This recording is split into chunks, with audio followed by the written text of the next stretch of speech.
Kita pernah mengalami masa ketika orang-orang tidak dapat cantik seperti keinginannya. Semua salon perawatan rambut tutup, mereka yang merawat kecantikan pun harus diam di rumah. Masa-masa itu kita sebut sebagai pandemi. Nama saya Lolita Perez. Saya adalah satu dari jutaan orang yang alami masa sulit saat COVID-19 melanda dunia. Sama seperti belahan dunia lain, kami di Papua, Indonesia juga harus berjarak akibat virus ini. Bahkan dengan kekasih juga harus berjarak. Halo Pak, iyo, kita sudah sampai di salon. Iyo, sob tangan belum sembuh, kena catok terus ini jadi aduh. Terus makan. Iyo, sip.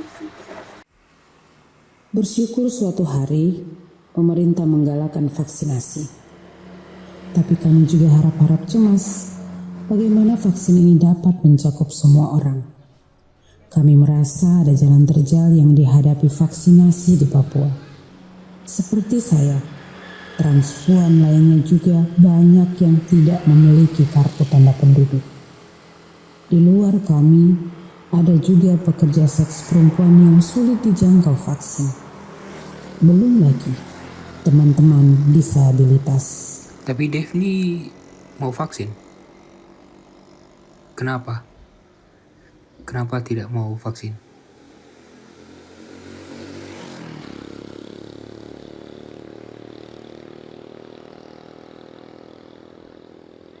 Awalnya teman-teman ini takut vaksin karena kan mereka tidak punya identitas, kartu identitas.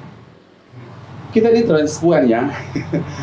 Kadang kalau kita ke layanan kemudian dipanggil nama kita sesuai dengan KTP itu kan sesuatu yang ya mau dibilang bikin malu ya. Kalau saya pribadi saya malu ya. Kita udah cantik versi kita kemudian dipanggil sesuai dengan identitas gender kan menurutku itu sangat tidak manusiawi. Di luar itu banyak juga yang menolak vaksin dengan berbagai alasan akibat berita palsu yang bertebaran di media sosial.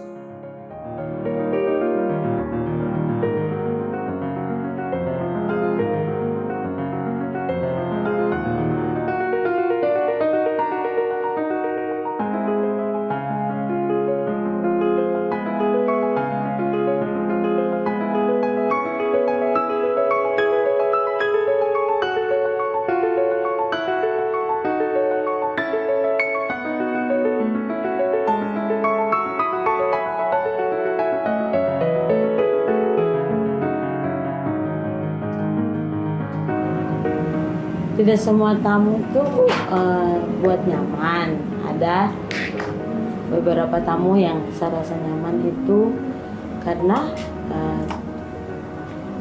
ketemu dengan saya, minum, ajak jalan, tidur, habis itu dikasih uang, dikasih pulang dengan baik-baik gitu.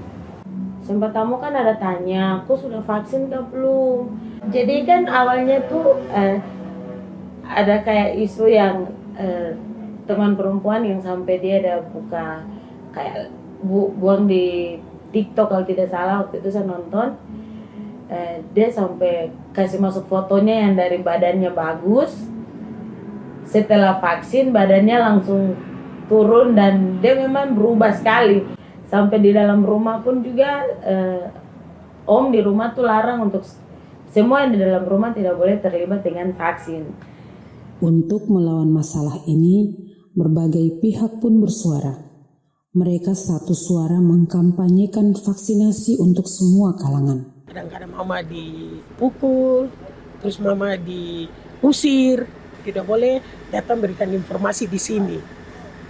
Kalau mama kembali di sini nanti mama tahu sendiri. Tapi saya tidak perlu, saya datang terus. Saya bukan datang untuk kamu, saya datang untuk adik-adik yang mangkal di jalan ini. Kami, terutama saya, masuk dalam kelompok orang-orang yang berkeinginan kuat mendapatkan vaksinasi COVID-19. Overall, yang ingin saya sampaikan adalah vaksin ini menjadi penting. Apapun keadaannya. Ketika saya bisa vaksin, artinya kemudian saya bisa menolong teman-teman yang lain yang tidak divaksin. Untuk tidak menjadi mediator untuk bisa distribusi penyakit ke teman-teman yang lain. Bersyukur pemerintah memberikan kebijakan agar warga masyarakat yang tidak memiliki kartu tanda penduduk pun berhak mendapatkan vaksinasi. Dengan menerima vaksinasi ini, angka COVID-19 pun pelan-pelan turun di Papua.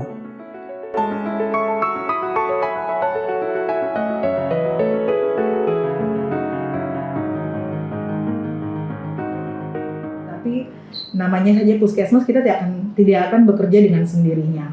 Kita pun juga harus butuh peran-peran daripada lintas sektor, stakeholder yang ada, ya, karena pencapaian daripada vaksinasi itu bukan hanya orang kesehatan menurut saya, ya, karena biar bagaimanapun peran serta contoh kepala kampung, ya, Pak Lurah, atau lebih yang kecil lagi RT RW setempat contohnya, atau tokoh-tokoh agama yang ada, supaya mereka yang dekat sekali dengan masyarakat, mereka yang punya masyarakat sebenarnya, lewat mereka bisa menyampaikan hal-hal yang baik, ya, tentang manfaat vaksinasi. Dan kami berharap dengan penyampaian itu, dan itu yang memang kita lakukan Puskesmas Tepi Pantai, dan itu pun yang akhirnya menjadi ada satu kemajuan daripada pencapaian vaksinasi yang sudah kita lakukan.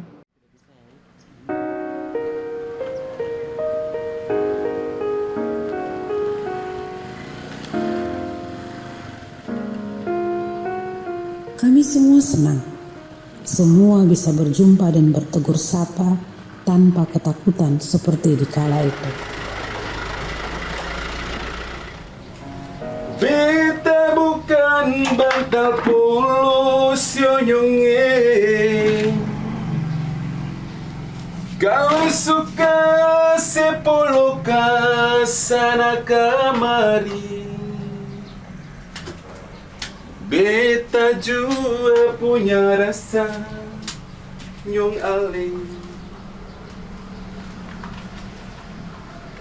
sama deng orang puang yang lain.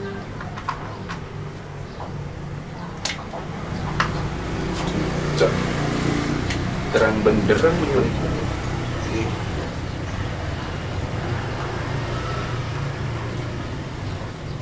Bagi saya, cantik bukanlah ukuran yang baku. Cantik yang sesungguhnya ketika kita semua tersenyum bahagia akibat lepas dari beban pandemi dan hidup berdampingan, mencintai satu dengan yang lain dalam keberagaman.